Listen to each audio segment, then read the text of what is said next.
Ассаламу алейкум ва рахматуллахи ва баракатух. Күптән түгел мин Әнгам Атнабаевның хәтер кичәсендә булдым. Һәм миңа шунда китап бүләк иттеләр. Сез белмәгән Атнабай дип аталау. Бу китапка кереш сүзне Рим Идиатуллин, шагыйрь Хади Токташ исемдәге әдәби премия лауреаты язган. Шушы кереш сүздән зур булмаган үзекне сезгә укып ишеттерәсем килә, дусларым. Рәхим итеп тыңлагыз. Әйе, һәр иҗатчы әйтәсе сүзен әйтеп бетерә алмыйча китә. Эшенең очына чыга алмыйча китә. Ни кыласың, бу тормышның аяусыз кануны. Атнабай да моны яхшы аңлаган. Вафатыннан соң шагыйрьнең тугры юлдашы Сәвия апа белән аның эш өстәлендәге кәгазьләрне аерым бер папкага җыйганда, иң өстә яткан, аерым бер биткә язылган шушы юлларга күзем төште. Бу дөньяның башы юлдан, азагы да юлдадыр.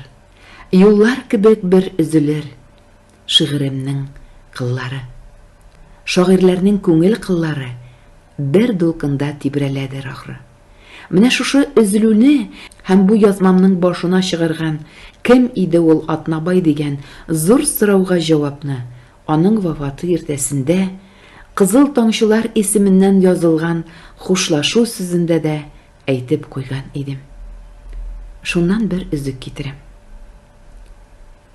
Гомер күзендә өзелде ике алтын яфрак. Нажар Нәҗми, Әнгам Атнабай.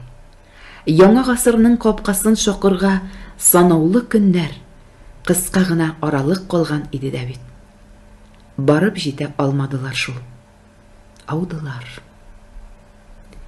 20нче гасырда татар башкорт дөньясына, улысына, кешесенә шигырь яраттырган һәм ятлаттырган ике олуг шагыйрь булды дип, һич тә икеләнмәйчә әйтергә мөмкиндер бүген. Аның берсе Хади Токташ, икенчесе бер көнлек кенә кулыннан каләме төшеп киткән Әнгам Атнабаев. Ул туң күңелләрне дә эретерлек, кешеләр күптән көткән, йөрәкләрне берчә өткән, берчә җылы хис беркеткән, елаткан һәм көлдергән, иң кирәкле сүзләрне сәйлән итеп тезгән камиллеккә иреште. Үзен яратмаган кешеләр дә аның шигырьләрен яратты. Бу бик тә сирәкләргә эләгә торган бәхет. Ул үзебезнең Атнабай, үзебезнең Мыекбай булды һәм булып калачак. Зур шагыйрьләр иҗатлары белән дә, тормыш яшәешкә мөнәсәбәтләре белән дә бернинди дә калыпка сыймыйлар. Кысык тәртә арасына кермиләр. Авызлык каптыртмыйлар. Кертергә тырышып карадылар аны. Ул баш бирмәде. Тибеште, тәртә җимерде, авызлыгын чәйнәп үзде.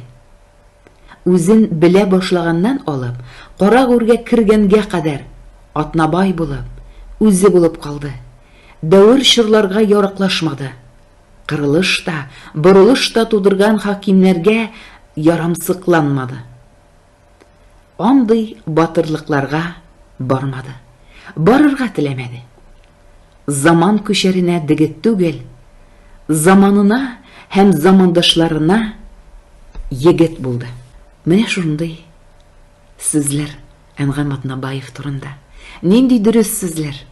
Әнгам Атнабаевның иҗатын яратучылар, азмы-күпме аның тормышын белүчеләр, Әнгам Атнабаев булды, бар, булачак дип уйлыйлардыр мугаен да аның иҗатын яратучылар.